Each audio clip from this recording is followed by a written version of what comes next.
ആരെങ്കിലും കുറെ നാൾക്ക് ശേഷം കണ്ടുമുട്ടിയത് നിങ്ങളുടെ ലൈഫിൽ ടേണിംഗ് പോയിന്റ് ആയി മാറിയിട്ടുണ്ടോ? ഇവിടെ ലൈഫിൽ ഇനി ഒരു രക്ഷയില്ലാന്ന് തോന്നിയിരുന്ന നമ്മുടെ കഥാനായകന്റെ ലൈഫിലേക്ക് കുറച്ച് വർഷങ്ങൾക്ക് ശേഷം അവന്റെ പ്രശ്നങ്ങൾക്കുള്ള മറുപടിയുമായി ഒരു പെൺകുട്ടി എത്തുന്നു. ഈ കണ്ടുമുട്ടൽ അവന് മാത്രമല്ല അവൾക്കും ഒരു ലൈഫ് ചേഞ്ചിങ് മൊമെന്റ് ആയിരുന്നു. രണ്ടുപേരുടെയും സ്വപ്നങ്ങളെ നേടിയെടുക്കാനായി അവരെ സഹായിച്ച ഒരു ഒന്നൊന്നര കണ്ടുമുട്ടൽ. ആരാണവർ, എന്താണ് സംഭവിച്ചത് എന്നതൊക്കെ വളരെ രസകരമായി പറഞ്ഞ 2018 റിലീസായ ടു ജെനി എന്ന ഒരു കഥയാണ് ഇന്ന് നമ്മൾ കാണാൻ പോകുന്നത്. വേഗം തന്നെ വീഡിയോയിലേക്ക് എടുക്കാം. അതിനു മുന്നേ ഇതുപോലത്തെ വീഡിയോസ് കാണാൻ നിങ്ങൾക്ക് ഇഷ്ടമാണെങ്കിൽ മറക്കാതെ ഇപ്പോൾ തന്നെ നമ്മുടെ ചാനൽ ഒന്ന് സബ്സ്ക്രൈബ് ചെയ്യാം.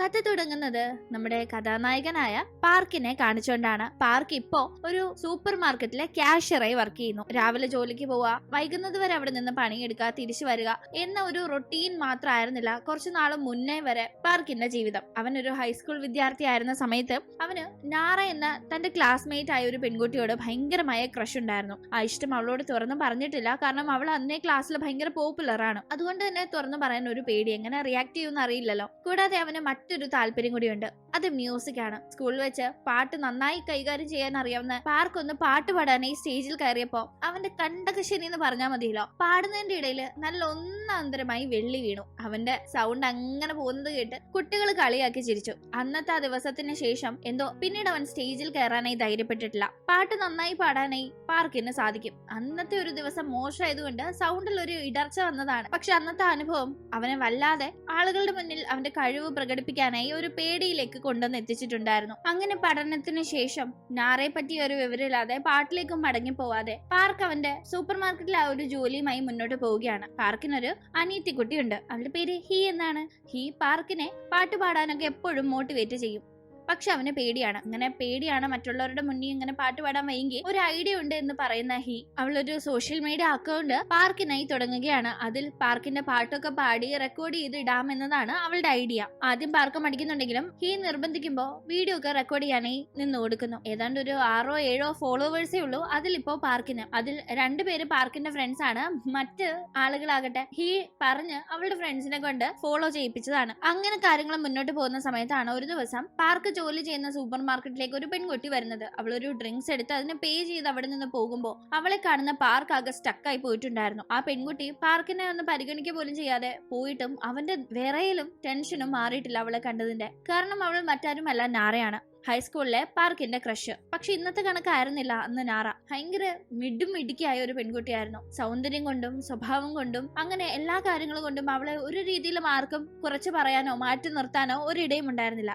സ്കൂളിലൊക്കെ ഒരു സെലിബ്രിറ്റി പരിവേഷമായിരുന്നു അവൾക്ക്. സ്കൂൾ പഠനത്തിന് ശേഷം അവൾ വളരെ പെട്ടെന്ന് ഒരു ഗേൾ ഗ്രൂപ്പിൽ ഇടം നേടി. അങ്ങനെ പ്രോഗ്രാംസ് ഒക്കെ അവളുടെ ലൈഫ് മുന്നോട്ട് പോകുന്നതായിട്ടാണ് അവൻ ലാസ്റ്റ് അറിഞ്ഞിരുന്നത്. ഞാൻ പറഞ്ഞിരുന്നില്ലേ പാർക്ക് സ്റ്റേജിൽ കയറി സൗണ്ട് ഇടറി നാണം കെട്ടിയ ഒരു ഇൻസിഡന്റ്. സത്യം പറഞ്ഞ അന്നവൻ ആ പാട്ട് പാടാൻ സ്റ്റേജിൽ കയറിയത് പോലും നാറയെ ഇംപ്രസ് ചെയ്യാം എന്നൊരു കാര്യം കൊണ്ടാണ്. പക്ഷെ അത് പണി പാളുകയാണ് ഉണ്ടായത്. അങ്ങനെ വീണ്ടും അടുത്ത ദിവസവും ഷോപ്പിലേക്ക് നാറ വരുന്നുണ്ട്. അവൾ അപ്പോഴും അവനെ തിരിച്ചറിയാതെ വാങ്ങിയ സാധനം ബില്ലടിച്ച് പോകാനായി നിൽക്കുമ്പോൾ അവൾ വാങ്ങിയതുമായി ഒരു ബന്ധമില്ലെങ്കിലും അതിനൊരു കേക്ക് ഫ്രീ ആണെന്നും പറഞ്ഞ് അവൻ അവൾക്ക് ഒരു കേക്ക് കൊടുക്കാനായി നോക്കുന്നു. കാരണം കഴിഞ്ഞ ദിവസം നാറയെ കണ്ട ശേഷം അനിയത്തിയുടെ കൂടെ ഇരുന്ന് നാറയുടെ സോഷ്യൽ മീഡിയ അക്കൗണ്ട് പരിശോധിച്ചപ്പോൾ അനിയത്തി പാർക്കിനോട് പറഞ്ഞു കൊടുത്തിരുന്നു നാറയ്ക്ക് ഈ കേക്ക് ഭയങ്കര ഇഷ്ടമാണ്, ദേ അതിനെ പറ്റി പോസ്റ്റ് ഒക്കെ ഇട്ടിട്ടുണ്ടെന്ന്. അതുകൊണ്ടാണ് അടുത്ത ദിവസം മറ്റൊരു സാധനം വാങ്ങാനായി വന്ന അവൾക്ക് അവനിപ്പോ ചുമ്മാ ഈ ഒരു കേക്ക് ഗിഫ്റ്റ് ഫ്രീ ആണെന്നും പറഞ്ഞു കൊടുത്ത് അവൾ അവനെ തിരിച്ചറിയുന്നില്ലെങ്കിൽ പോലും അവളെ ഹാപ്പി ആക്കാനായി നോക്കുന്നത്. ഇത് ഫ്രീയോ എന്ന മട്ടിൽ അവൾ അത് വാങ്ങിച്ചു പോവാനായി നിൽക്കുമ്പോഴാണ് എവിടെയോ കണ്ട പരിചയം തോന്നി അവൾ തിരിഞ്ഞു വന്ന് അവനോട് സംസാരിക്കുന്നത്. അങ്ങനെ സംസാരിക്കുന്ന സമയത്താണ് അവനെ അവൾ ഹൈസ്കൂൾ കാലഘട്ടത്തിൽ തന്റെ ക്ലാസ്മേറ്റ് ആണെന്ന് ഓർത്തെടുക്കുന്നത്. അതെന്തായാലും അവൻ ഒരുപാട് സന്തോഷമായി. അങ്ങനെ ഹാപ്പിയായി സംസാരിച്ച് അവൾ പോകുമ്പോൾ എന്തോ കുറച്ച് നാളുകൾക്ക് ശേഷം വളരെ യാദൃശികമായി അവളെ കണ്ട് വീണ്ടും ഒരു കോൺവെർസേഷൻ ഒക്കെ തുടങ്ങാൻ ഒരു അവസരം കിട്ടി. അവന് മനസ്സിൽ കുഴിച്ചു മൂടിയിട്ട പല ആഗ്രഹങ്ങളും വീണ്ടും മുളച്ചു വരുന്നു. അതിന്റെ ഭാഗമായി വേണ്ടാന്ന് വെച്ചിരുന്ന പാട്ട് പോലും അവൻ കൂടുതലായി ഇപ്പോൾ ഫ്രീ ടൈം കിട്ടുമ്പോൾ കോൺസെൻട്രേറ്റ് ചെയ്യാനായി നോക്കുന്നു. മുന്നേയും പാട്ട് വെച്ചാണ് അവളെ ഇംപ്രസ് ചെയ്യാനായി അവനൊരു ശ്രമം നടത്തി പാളിയത്. ഇപ്പൊ വീണ്ടും അതേ പാട്ട് വെച്ച് തന്നെ അവൻ ചില കാര്യങ്ങൾ പ്ലാൻ ചെയ്യുന്നു. അങ്ങനെ കാര്യങ്ങൾ മുന്നോട്ട് പോകുന്ന സമയത്ത് നാറയ്ക്ക് ഒരു പ്രശ്നം വരുന്നു. അവളിപ്പോ ഒരു എന്റർടൈൻമെന്റ് ഏജൻസിയിൽ ഐഡൽ ഐഡൽ ഗ്രൂപ്പിൽ ചേർന്ന പെൺകുട്ടിയാണെങ്കിൽ പോലും അവരുടെ ഗ്രൂപ്പ് അങ്ങോട്ട് ക്ലിക്ക് ആവുന്നില്ല. അവൾക്ക് സിംഗിൾ ആയി തന്നെ മുന്നോട്ട് പോകണമെങ്കിലോ അല്ലെങ്കിൽ ഒരു ഗ്രൂപ്പിൽ നിലനിന്ന് പോകണമെങ്കിലോ അതിനായി ചില കാര്യങ്ങൾ അവൾ ചെയ്യേണ്ടതായിട്ടുണ്ട്. കുറച്ചും കൂടി അട്രാക്റ്റീവായി ആളുകൾ ശ്രദ്ധിക്കുന്ന രീതിയിൽ എന്തെങ്കിലുമൊക്കെ പെർഫോമൻസ് ചെയ്തെടുക്കണം, അവളുടെ സ്റ്റൈൽ ഒന്ന് ചേഞ്ച് ചെയ്യണം എന്നിങ്ങനെ പല കാര്യങ്ങൾ അവരുടെ മാനേജർ നിർദ്ദേശിക്കുന്നുണ്ട്. അതൊന്നും കേട്ടില്ലെങ്കിൽ വേറെ രക്ഷയില്ല, എനിക്ക് പറഞ്ഞു വിടേണ്ടി വരുമെന്നും അദ്ദേഹം പറയുമ്പോൾ അവൾക്ക് ഭയങ്കരമായ ടെൻഷൻ. അതുകൊണ്ട് തന്നെ അവൾ പാട്ടിന് വേണ്ടി ഗിറ്റാർ പഠിക്കാനായി നാര തീരുമാനിക്കുന്നു. അവൾക്ക് പക്ഷേ കാശൊക്കെ കൊടുത്ത് വലിയൊരു ട്രെയിനറിനെ വെക്കാനായിട്ടുള്ള ഒരു സാമ്പത്തിക സ്ഥിതി അപ്പോൾ ഇല്ലാത്തത് കൊണ്ട് ഓൺലൈനായി പഠിക്കാമെന്ന് കരുതുന്നുണ്ട്. പക്ഷെ വിചാരിച്ച അത്രയും എളുപ്പമല്ല തനിയെ ഗിറ്റാർ പഠിക്കാനെന്ന് മനസ്സിലാക്കുന്നവൾ ഭയങ്കര സങ്കടത്തില് അതുമായി ബന്ധപ്പെട്ട ഒരു പോസ്റ്റ് തന്നെ സോഷ്യൽ മീഡിയയിൽ അപ്ലോഡ് ചെയ്യുന്നുണ്ട്. നമ്മളൊക്കെ ഇന്നത്തെ കാലത്ത് നമ്മുടെ മൂഡ് എന്താണ് എന്നത് വ്യക്തമാക്കുന്ന രീതിയിൽ പോസ്റ്റുകൾ അപ്ലോഡ് ചെയ്യുമല്ലോ, വാട്സപ്പിലും ഇൻസ്റ്റാഗ്രാമിലും ഒക്കെ. അതേ കണക്കാണ് നാരയും വളരെ കാഷ്വൽ ആയി ചെയ്തത്. പക്ഷെ അവൾ ആ ചെയ്ത കാര്യം പാർക്ക് കണ്ടിരുന്നു. ഗിറ്റാറാണ് അവളുടെ പ്രശ്നമെന്ന് മനസ്സിലാക്കുന്ന അവന് നന്നായി തന്നെ കൈകാര്യം ചെയ്യാൻ അറിയുന്ന ഒരു കാര്യമാണ് ഗിറ്റാർ എന്നതുകൊണ്ട് അവൻ ഇത് വെച്ചൊരു കലക്ക എന്ന് തീരുമാനിക്കുകയാണ്. അവൻ അതുകൊണ്ട് തന്നെ സൂപ്പർ മാർക്കറ്റില് പിന്നീട് ബില്ലടിക്കാൻ നിൽക്കുമ്പോൾ ഗിറ്റാർ പിടിച്ചോണ്ടാണ് നിൽപ്പ്. നാറ തന്നെ ഈ ഗിറ്റാറും പിടിച്ചോണ്ട് കാണണം, തനിക്ക് ഗിറ്റാർ വായിക്കാൻ അറിയാമെന്നത് അവൾ ഓർത്തെടുത്ത് തന്നോട് പഠിപ്പിക്കാമോ എന്ന് ചോദിക്കണം എന്ന് അവൻ കരുതുന്നുണ്ട്. അങ്ങനെ അവൻ അന്നത്തെ ദിവസം അവളെ വെയിറ്റ് ചെയ്ത് നിന്നെങ്കിലും അവൾ വന്നില്ല. പക്ഷെ പ്രതീക്ഷ വിടാതെ അവൻ തുടർന്നുള്ള ദിവസങ്ങളിൽ നിൽക്കുന്നുണ്ട്.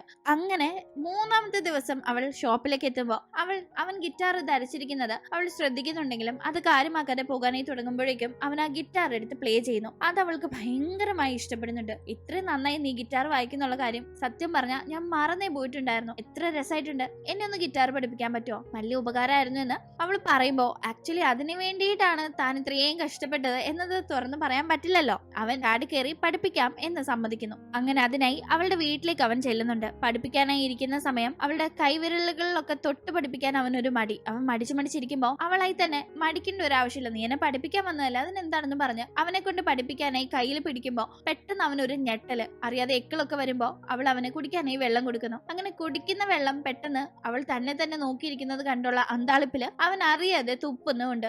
മുന്നിലിരുന്നത് നാറയാണ്. അവൾ നനഞ്ഞു കുളിച്ചു എന്ന കാര്യത്തെ പറ്റി ഞാൻ പറയണോ? ആദ്യ ദിവസം തന്നെ ഇത്രയും മണ്ടത്തരം താൻ കാണിച്ചല്ലോ, എന്ത് പണിയാ കാണിച്ചെന്നുള്ള മട്ടിൽ അവനെ ടെൻഷനായി. അവൻ വേഗം തന്നെ അവളുടെ മുഖമൊക്കെ വൈപ്പ് ചെയ്യാനായി ഒരുങ്ങുമ്പോഴേക്കും അവൾ അതൊന്നും കാര്യമാക്കാതെ അവൻ നെർവസ് ആയിപ്പോ പറ്റിയതല്ലേ, അതൊന്നും സാരമില്ല എന്ന മട്ടില് കൂളായി ഇരിക്കുന്നു. അങ്ങനെ തന്നെ ഗിറ്റാർ പഠിപ്പിക്കുന്നതിന് തരാൻ ഇപ്പോ ഫീസ് തന്റെ കയ്യിൽ ഇല്ലെന്നും ഒരു ദിവസം എല്ലാം കൂടി ഒന്നിച്ച് തരാമെന്നും അവൾ പറയുന്ന ടീം, എനിക്ക് ഫീസ് ആയിട്ട് നീ കാശൊന്നും കൊണ്ട് തരണ്ട, മറിച്ച് എനിക്ക് ഓരോ സ്നാക്സുകൾ ഞാൻ ജോലി ചെയ്യുന്ന സൂപ്പർ മാർക്കറ്റിൽ നിന്ന് വാങ്ങിച്ചു തന്നാൽ മതിയെന്ന് അവൻ പറയുമ്പോൾ അവൾ അതിന് സമ്മതിക്കുന്നു. അങ്ങനെ അവരുടെ ഗിറ്റാർ ക്ലാസ് തകൃതിയിൽ മുന്നോട്ട് പോകുന്നു. ദിവസങ്ങൾ കഴിയെ നല്ല രീതിയിൽ തന്നെ ഗിറ്റാർ വായിക്കാൻ നാറ പഠിക്കുന്നുണ്ട്. അവൾക്ക് അതിന്റെ പേരിൽ അവളുടെ ഏജൻസിയിൽ നിന്ന് കോംപ്ലിമെന്റ്സും കിട്ടുന്നു. അങ്ങനെ ഇരിക്കും ഒരു ദിവസം രണ്ടുപേരും അവർ ഒന്നിച്ച് പഠിച്ചിരുന്ന സ്കൂളിലേക്ക് മടങ്ങി പോവാണ്. ആ സ്കൂളിൽ നിന്ന് പഠിച്ചിറങ്ങിയ ശേഷം ആദ്യമായിട്ടാണ് രണ്ടുപേരും അങ്ങനെ പോകുന്നത്. ആ ഒരു ടീം ഗിറ്റാർ നന്നായി വായിക്കുന്ന, നന്നായി പാട്ടൊക്കെ പാടുന്ന പാർക്ക് എന്താ അന്ന് സ്കൂളിലെ പ്രോഗ്രാമിന്റെ ഇടയിൽ മാത്രം അങ്ങനെ തെറ്റ് കാണിച്ചത്, എന്ത് പറ്റി അന്ന് അങ്ങനെ സംഭവിക്കാൻ എന്നെല്ലാം ഇപ്പൊ അവന്റെ പാട്ടിനെ പറ്റി നല്ല മതിപ്പുള്ള നാറ പാർക്കിനോട് ചോദിക്കുന്നു. അതന്ന് അത്രയും പേരെ കണ്ടപ്പോ നെർവസ് ആയതാണെന്ന് അവൻ പറയുന്ന ടീം, ഇപ്പൊ നമ്മൾ രണ്ടുപേരല്ലേ ഉള്ളൂ, നീ ഗിറ്റാർ വായിച്ച് ഒരു പാട്ട് ഇവിടെ ഇരുന്ന് പാടാമോ എന്ന് അവൾ നിർബന്ധിക്കുമ്പോ അവൻ അവൾക്ക് വേണ്ടി അവിടെ ഇരുന്ന് പാട്ടും പാടുന്നു. അങ്ങനെ അവൾ ആവശ്യപ്പെടുമ്പോ അവൻ പാട്ട് പാടുന്നതാകട്ടെ അവളെ കുറിച്ച് ഓർത്ത് അവൻ എഴുതി തയ്യാറാക്കി ചിട്ടപ്പെടുത്തിയ ഒരു പാട്ട് തന്നെയാണ്. അത് അവൾക്ക് വളരെയധികം ഇഷ്ടപ്പെടുന്നുണ്ട്. അപ്പൊ അത് കേട്ട് ആസ്വദിച്ചിരിക്കുമ്പോ പോലും അവൾക്ക് ആ പാട്ട് അവളെ പറ്റിയാണ് എന്ന് മനസ്സിലായിട്ടില്ല. എന്തായാലും അങ്ങനെ കാര്യങ്ങൾ നല്ല രീതിയിൽ മുന്നോട്ട് പോകുന്ന സമയത്താണ് നാരയ്ക്ക് ഒരു ബോയ് ഫ്രണ്ട് ഉണ്ടെന്ന കാര്യം പാർക്ക് അറിയുന്നത്. അത് അവനെ ഭയങ്കര സങ്കടത്തിലാക്കുന്നു. ഈ ബോയ് ഫ്രണ്ട് അത്യാവശ്യം പോപ്പുലറായി വരുന്ന ഒരു K-pop ഐഡലും കൂടിയാണ്. തനിക്ക് എന്തായാലും അവളെ ഇനി കിട്ടില്ല എന്ന് അവൻ ഉറപ്പിച്ചിരിക്കുന്ന ആ ഒരു ടൈമാണ് ഈ ബോയ് ഫ്രണ്ട് എന്ന് പറഞ്ഞവൻ മറ്റൊരു പെൺകുട്ടിയെ ഡേറ്റ് ചെയ്യുന്നു എന്ന വാർത്ത നെറ്റിലൊക്കെ വൈറലാവുന്നത്. അത് കണ്ടവൻ ആകെ ഷോക്കായി. നാറ ഇത് അറിഞ്ഞോ, അവൾ എന്ത് വിചാരിക്കും, അവൾക്ക് സങ്കടാവില്ല എന്ന ടെൻഷനില് അവളെ കാണാനായി ചെല്ലുമ്പോഴേക്കും, ഞാൻ ഈ K-pop ട്രെയിനിങ്ങിലേക്ക് വന്ന ആ ഒരു സമയത്ത് പരിചയപ്പെട്ടത് അവനെ. അന്നൊക്കെ അവൻ എന്നെ ഭയങ്കര ഇഷ്ടമായിരുന്നു. പക്ഷെ ഞാൻ അങ്ങനെ ഫേമസ് ആവാതെ ഇപ്പോ ലൈഫിൽ ഒന്നും ആവാതെ വളരെയധികം മോശം അവസ്ഥയിലൂടെ കടന്നു പോകല്ലേ. അതുകൊണ്ട് തന്നെ അവനിപ്പോ എന്നെ വേണ്ട, അവന് പറ്റി മറ്റൊരാളെ കണ്ടെത്തി. വേണ്ടാത്ത ഒരാളെ നമുക്ക് പിടിച്ചു വെക്കാനും പറ്റില്ലല്ലോ. അതുകൊണ്ട് അത് അങ്ങനെ പോട്ടെ എന്നാണ് ഞാനും വിചാരിക്കുന്നതെന്ന് ഉള്ളിലെ സങ്കടങ്ങൾ മറച്ചു വെച്ച് നാറ പറയുന്നു. പാർക്ക് അവന് പറ്റുന്ന രീതിയിൽ അവളെ ആശ്വസിപ്പിക്കുന്നുണ്ട്. അവൾ നല്ല വിഷമത്തിലാണെന്ന് അറിയാവുന്ന അവൻ അവൾക്ക് വേണ്ടി ഒരു പാട്ട് തയ്യാറാക്കി അതിന്റെ ലിറിക്സ് അവളെ ഏൽപ്പിക്കുന്നു. കൂടാതെ ഇത് നീ തന്നെ ഗിറ്റാർ വായിച്ച് പാടി പ്രാക്ടീസ് ചെയ്യണം, നന്നായിട്ടുണ്ടാവുമെന്ന് അവൻ പറഞ്ഞതിന്റെ അടിസ്ഥാനത്തിൽ അവൾ അങ്ങനെ ഗിറ്റാർ വായിച്ച ഒരു പാട്ട് പ്ലേ ചെയ്ത് ഒരു മ്യൂസിക് വീഡിയോ ഷൂട്ട് ചെയ്ത് സോഷ്യൽ മീഡിയയിൽ അപ്ലോഡ് ചെയ്യുന്നുണ്ട്. അതാണെങ്കിൽ പെട്ടെന്ന് തന്നെ ശ്രദ്ധ പിടിച്ചു പറ്റുന്നു. നല്ല ലിറിക്സും നല്ല മ്യൂസിക്കും നല്ല വോയിസും ഒക്കെ ആയിരുന്നു. അവളുടെ എന്റർടൈൻമെന്റ് ഏജൻസിയുടെ മാനേജർ പോലും അത് കണ്ട് വളരെയധികം അമ്പരക്കുന്നുണ്ട്. നാരയെ വിളിച്ച് ഇത് നന്നായിട്ടുണ്ട്, ഇത് നമുക്ക് ഒരു സിംഗിൾ ആൽബമായി നീ പാടി ഇറക്കിയാലോ എന്ന് ചോദിക്കുമ്പോൾ സന്തോഷത്തിലാവുന്ന നാര ഇത് തന്റെ ഫ്രണ്ട് തനിക്ക് വേണ്ടി തയ്യാറാക്കി തന്ന പാട്ടാണ് എന്നിങ്ങനെ പാർക്കിനെ പറ്റിയുള്ള ഡീറ്റെയിൽസും മാനേജറോട് പറയുന്നു. എന്തായാലും തന്റെ പേരിൽ ഒരു ആൽബം ഇറങ്ങുമെങ്കിൽ തനിക്ക് ഈ എന്റർടൈൻമെന്റ് ഏജൻസിയിൽ തൽക്കാലം നിലനിൽക്കാം, ഇവിടുത്തെ തന്റെ കോൺട്രാക്റ്റും റിന്യൂ ചെയ്യപ്പെടുമെന്ന് അവൾക്ക് അറിയാമായിരുന്നതാണ് അവളെ ഏറ്റവും അധികം സന്തോഷിപ്പിച്ചത്. ഇവിടെ നിന്ന് അവളുടെ സ്ഥാനം തെറിക്കും എന്നൊരു അവസ്ഥയിൽ നിന്ന് ഒരു കച്ചിത്തുരുമ്പ് അവൾക്ക് കിട്ടിയിരിക്കുന്നു. ഇതേ ടീം ഈ കാര്യങ്ങൾ അറിയുന്ന ഏമി എന്ന ഒരു പെൺകുട്ടി ഭയങ്കര അസ്വസ്ഥയാവുന്നുണ്ട്. കാരണം അവൾ നാറയോട് ഭയങ്കര കുശുമ്പുള്ള ഒരാളാണ്. നാറയ്ക്ക് ഇപ്പോൾ ഒരു ഓപ്പർച്യൂണിറ്റി കിട്ടിയതറിഞ്ഞ് ഏമിക്ക് സഹിക്കുന്നേ ഇല്ല. ഈ ഏമി തന്നെയാണ് നാറയുടെ ബോയ് ഫ്രണ്ടുമായി ഇപ്പോ റിലേഷൻഷിപ്പിലാണെന്ന വാർത്തകൾ വന്നിരിക്കുന്ന ആ പെൺകുട്ടി. എങ്ങനെയും നാറയുടെ പാട്ട് തടയണം, നാറ ഇൻഡസ്ട്രിയിലേക്ക് വലിയ താരമായി വന്നു കഴിഞ്ഞാൽ അവിടെ തന്റെ സ്ഥാനം തെറിക്കുമെന്ന് ഏമി ഭയങ്കരമായി ഭയപ്പെടുന്നു. അപ്പോഴേക്കും തനിക്ക് ലഭിച്ച ഈ ഒരു ഓപ്പർച്യൂണിറ്റിയുടെ സന്തോഷ വാർത്ത നാറ പാർക്കിനെ ചെന്ന് അറിയിക്കുന്നു. അങ്ങനെ അതിന്റെ ചെറിയ ആഘോഷവും കാര്യങ്ങളുമായി അവർ ടൈം സ്പെൻഡ് ചെയ്യുന്നതിന്റെ ഇടയിൽ നാറയെ തന്റെ ഇഷ്ടം പ്രകടമാക്കുന്ന രീതിയിൽ പാർക്ക് കിസ് ചെയ്യുന്നു. അവൾ അവനോട് ദേഷ്യപ്പെടുന്നില്ലെങ്കിലും പിന്നീട് മടക്ക യാത്രയിൽ അവനോട് ഒന്നും തന്നെ മിണ്ടുന്നില്ല. അവൾ തന്നോട് ദേഷ്യത്തിലായിരിക്കുമെന്ന് പാർക്കിന് ഭയങ്കരമായി ടെൻഷൻ ആവുന്നുണ്ടെങ്കിലും താമസ സ്ഥലത്ത് എത്തുന്ന അവന് വീട്ടിലെ സേഫ് ആയി തിരിച്ചെത്തിയോ എന്ന് അവളുടെ മെസ്സേജ് കാണുമ്പോൾ അവൾക്ക് തന്നോട് ദേഷ്യമില്ല. അങ്ങനെ ഉണ്ടെങ്കിൽ മെസ്സേജ് അയക്കില്ലല്ലോ എന്ന സമാധാനമാകുന്നു. അങ്ങനെ പിന്നീട് ആ ഒരു പാട്ടിന്റെ റെക്കോർഡിങ്ങിന് മുന്നേ അതൊന്ന് തറവായി പ്രാക്ടീസ് ചെയ്യാനായി പാർക്കിന്റെ വീട്ടിലേക്ക് നാറ വരുന്നുണ്ട്. ഇവരെ ഒന്നിച്ച് കാണുമ്പോൾ പാർക്കിന് നാറ ഇഷ്ടമാണെന്ന് അറിയാവുന്ന സഹോദരിക്കും അമ്മയ്ക്കും ഒക്കെ ഒരുപാട് സന്തോഷമാവുന്നു. കൂടാതെ അങ്ങനെ അവന്റെ വീട്ടില് അവന്റെ റൂമിൽ ഇരുന്ന് പ്രാക്ടീസ് ചെയ്യുന്ന സമയത്ത് നാറയ്ക്ക് താൻ അവനെ ശ്രദ്ധിക്കാതിരുന്നത് പോലെ അല്ല കാര്യങ്ങൾ.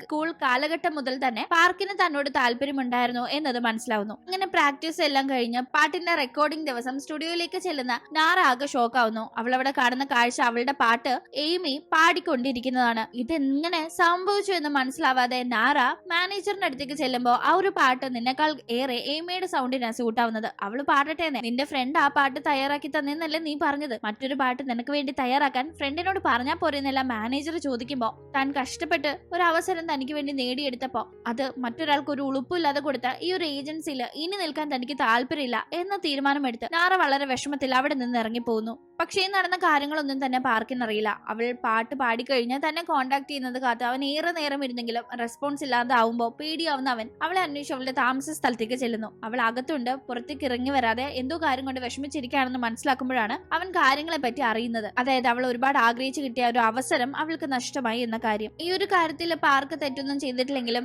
എന്തോ അവനെ ഫേസ് ചെയ്യാനുള്ള ഒരു ധൈര്യം അവൾക്കില്ല. അതുകൊണ്ട് തന്നെ പിന്നീട് അങ്ങോട്ട് അവനെ അവോയ്ഡ് ചെയ്യാണ്. അവനാകട്ടെ അവളെ ഒന്ന് ചീറാക്കാനായി അവനെ കൊണ്ട് പറ്റുന്നത് എന്തും ചെയ്യാനായും തയ്യാറായിരുന്നു. അവളാകട്ടെ ഇനി പാട്ടിന്റെ ലോകത്തേക്ക് താണില്ല എന്ന് തീരുമാനിച്ച് ഒരു പാർട്ട് ടൈം ജോലി അന്വേഷിച്ച് ഗെയിമിംഗ് സെന്ററിൽ ജോലി കണ്ടെത്തുകയും അവിടെ പാർക്ക് അറിയാതെ ജോലിക്ക് പോവുകയും ചെയ്തിരുന്നു. പക്ഷെ അതറിയുന്ന അവൾ ജോലി ചെയ്യുന്ന ആ ഒരു കഫേയിലേക്ക് തന്നെ ചെല്ലുകയും അവൾ കാണാനായി ആഗ്രഹിച്ച കണക്ക് അവൻ വളരെ കോൺഫിഡന്റ് ആയി അവിടെ നിന്ന് അവൾക്ക് വേണ്ടി അവന്റെ പേടിയും അവിടെ നിൽക്കുന്നവരുടെ കാര്യവും ഒക്കെ മറന്ന് പാട്ട് പാടുകയും ചെയ്യുന്നു. അവൾക്ക് വീണ്ടും മസിൽ പിടിച്ച് നിൽക്കാൻ കഴിഞ്ഞില്ല. അവളുടെ സങ്കടങ്ങളൊക്കെ മറന്ന് അവൾ അവന്റെ കൂടെ പാട്ടിൽ വളരെയധികം എൻജോയ് ചെയ്യുന്നു. പിന്നീട് അങ്ങോട്ട് ലൈഫിൽ ഒന്നിച്ചു പോകാൻ തീരുമാനിച്ച അവർ ഒന്നിച്ചാണ് പാട്ടിന്റെ വീഡിയോസും മറ്റും സോഷ്യൽ മീഡിയയിൽ പോസ്റ്റ് ചെയ്യുന്നത്. അങ്ങനെ ഇവരുടെ ആ ഒരു പാട്ടും കാര്യങ്ങളും ഒക്കെ കേൾക്കുന്ന പ്രേക്ഷകർക്ക് ആ ഒരു എന്റർടൈൻമെന്റ് ഏജൻസി എയ്മിയുടെ കെയർ ഓഫിൽ ഇറക്കാൻ പോകുന്ന പാട്ട് ഇവരുടെ പാട്ട് അടിച്ചു മാറ്റിയതാണ് എന്ന് വ്യക്തമാവുന്നുണ്ട്. അങ്ങനെ ഇവരുടെ പാട്ടിന്റെ വീഡിയോസ് ഒക്കെ വൈറലാവുന്നു. ഇവരുടെ കെമിസ്ട്രിയും പാട്ടും എല്ലാം തന്നെ കാണുന്ന എല്ലാവരുടെയും മനസ്സിൽ ഇടം നേടുന്നുണ്ട്.